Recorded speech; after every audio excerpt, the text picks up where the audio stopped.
Bonjour tout le monde. Alors aujourd'hui je viens vous faire une petite vidéo pour vous donner mon avis sur les pinceaux Real Techniques. Ça va être un avis assez rapide parce qu'il y a déjà eu beaucoup de revues et de vidéos très détaillées sur ces pinceaux qui sont toutes très bien faites d'ailleurs. Enfin pour celles que j'ai pu avoir l'occasion de voir. Donc si vraiment vous voulez une revue détaillée de chaque pinceau et choses comme ça, je vous conseille de chercher un petit peu sur YouTube, vous n'aurez pas à chercher longtemps. Moi je vais vraiment juste vous donner mon avis parce que ça m'a été pas mal demandé et puis parce que j'ai envie de vous le donner quand même.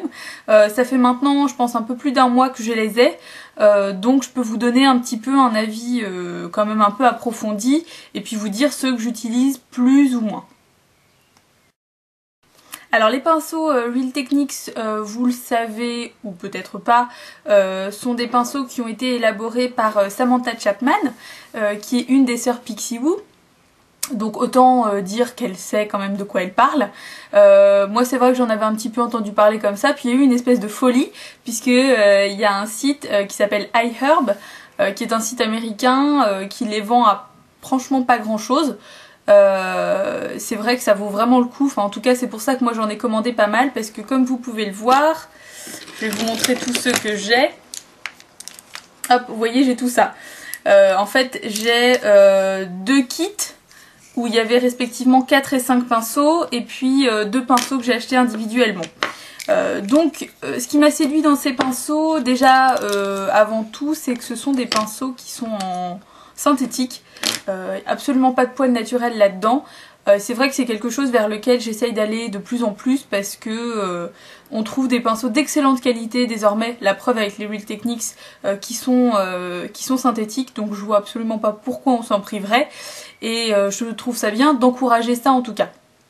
Et puis c'est vrai que toutes les vidéos que je voyais dessus, tous les avis m'avaient l'air franchement élogieux. Et pas uniquement parce que c'était une des sœurs Pixiwoo qui les avait fait. Donc je vais commencer par vous montrer peut-être ceux que j'utilise le moins et après je vous montrerai ceux que j'aime vraiment. Alors les pinceaux que j'utilise le moins, ce sont pas des pinceaux que j'aime pas, mais c'est vrai que ce sont peut-être sûrement je pense des pinceaux dont je trouve pas vraiment l'utilité. On va commencer par celui-ci, c'est le Pointed Foundation Brush. Alors je vais reposer les autres, je vous montre, c'est celui-là. En fait c'est un pinceau à fond de teint assez fin, un peu pointu. Alors il est très bien pour faire des petits détails autour des yeux, des choses comme ça. Donc je l'utilise quand même un peu, mais c'est vrai que j'ai tendance un peu à l'oublier dans un coin quoi. C'est pas... encore une fois pas vraiment parce qu'il n'est pas bien mais plus parce que moi dans ma routine de teint j'en ai pas vraiment l'utilité. Un deuxième pinceau dont j'ai pas vraiment l'utilité dans ma routine teint c'était le Stippling Brush. Vous voyez c'est celui-ci, c'est un pinceau duo fibre relativement classique, pas très long, vous voyez assez court on va dire. Il est pas mal. Alors vous voyez les poils sont un peu collés parce que j'ai essayé de lui trouver une nouvelle utilisation et je l'utilise pour appliquer ma crème hydratante et en fait c'est plutôt pas mal. Je trouve ça assez agréable du coup parce que moi j'aime pas trop avoir de la crème sur les mains en fait après, enfin j'aime pas me laver les mains 15 fois et pourtant je suis obligée, si je mets de la crème, si je mets du fond de teint ou quoi, j'arrive pas à garder mes mains sales en fait, donc avec le pinceau en tout cas pour la crème je trouve que c'est pas mal. Et sinon après et ben on retrouve un petit peu tous les pinceaux pour les yeux. Sont des pinceaux dont j'ai pas trop trouvé l'utilité, surtout en fait au final ces deux là.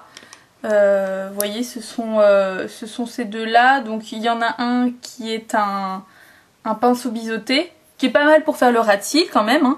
Et l'autre qui s'appelle le Base Shadow Brush que je trouve je sais pas, je trouve que la forme est un peu c'est un peu ni fait ni à faire quoi, c'est à dire que je le trouve pas assez large pour appliquer la matière sur toute la paupière.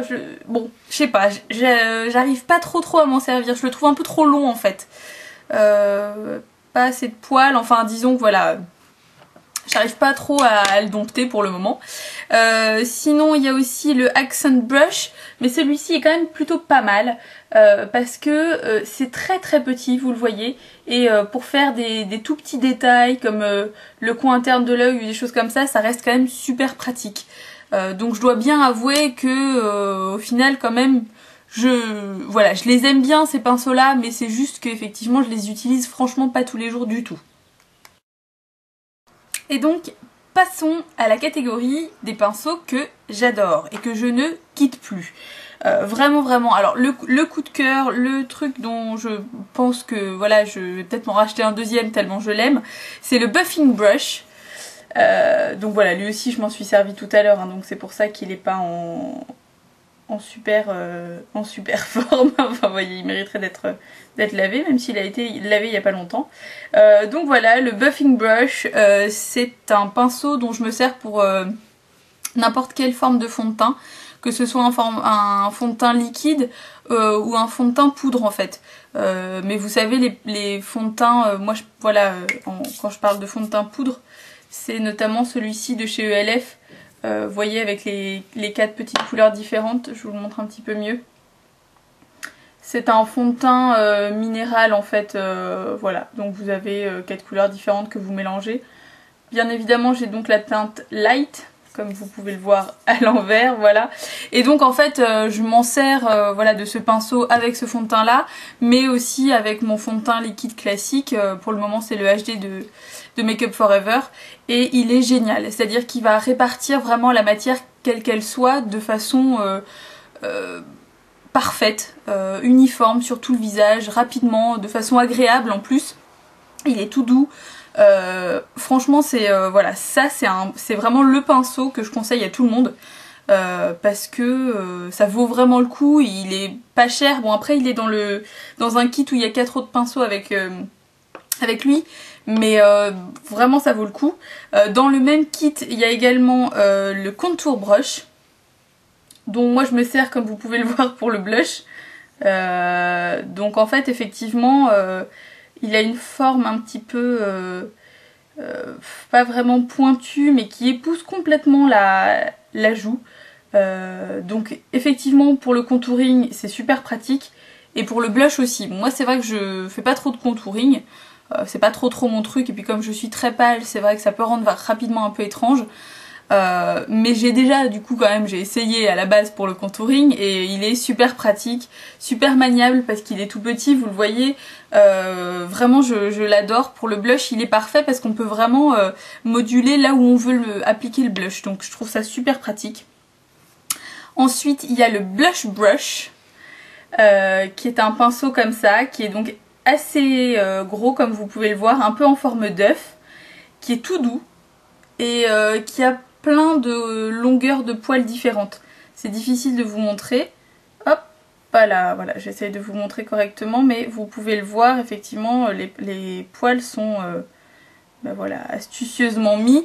Moi, je m'en sers pas en guise de blush, je m'en sers pour la poudre, en fait, tout simplement.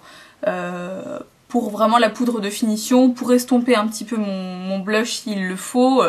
Voilà, il est pareil, super agréable aussi, tout doux. Et donc le dernier, c'est le, hop là, comment s'appelle-t-il, Deluxe Crease Brush. Donc à la base en fait c'est un pinceau qui est prévu pour les yeux. Il était, comme vous le voyez au niveau de la couleur en fait, il fait partie du kit pour les yeux. Et moi je m'en sers pour le correcteur et pour l'anti-cerne. Et il est génial, enfin c'est trop bien, ça change la vie en fait. Donc voilà, moi j'en suis super fan. Et bon par contre effectivement pour les yeux je vois pas trop, enfin je l'ai jamais du tout utilisé pour les yeux, je l'ai directement testé pour le correcteur, et j'en ai été tellement contente que je l'ai plus lâché. Donc là vraiment ces 4 pinceaux là c'est des pinceaux que je quitte plus, dont je peux plus du tout me passer, c'est devenu des indispensables total quoi. Donc si vous cherchez à investir un petit peu dans un set de pinceaux assez complet, que vous savez pas trop vers quoi vous tournez ou choses comme ça, moi je vous conseille vraiment ces pinceaux là, parce qu'ils sont super bien faits. Après effectivement je pense que on a tous plus ou moins nos préférences, et puis selon nos routines ou choses comme ça, nos habitudes, on utilisera plus ou moins certains pinceaux. Moi c'est vrai que j'ai trouvé vraiment des indispensables, moins dans le kit pour les yeux. C'est vrai qu'en fait quand je fais le bilan c'est vraiment le kit pour les yeux dont je me sers le moins, parce que je suis très contente de mes pinceaux Sigma de ce côté-là, et de leur forme en fait, mais je sais qu'il y a toute une autre gamme en fait de pinceaux qui sont sortis récemment, voilà, que j'ai pas moi encore, que j'ai pas testé. Mais en plus ce sont des pinceaux, alors il faut le préciser, comme ce sont des pinceaux en synthétique, alors je sais pas si ça a une action, mais ils sèchent super vite quand on les lave. Donc c'est super pratique parce qu'on peut les laver plus facilement, en tout cas plus souvent, sans avoir à les laisser sécher toute la nuit en espérant avoir un truc pas trop humide le lendemain pour s'en servir. Donc voilà, c'est un plaisir à utiliser, et vraiment voilà, le bilan est super parce que ils dégorgent pas au lavage, ils perdent pas leur poil du tout. Niveau douceur c'est incomparable, donc franchement j'en suis plus contente en fait que mon kit Sigma, pour être honnête.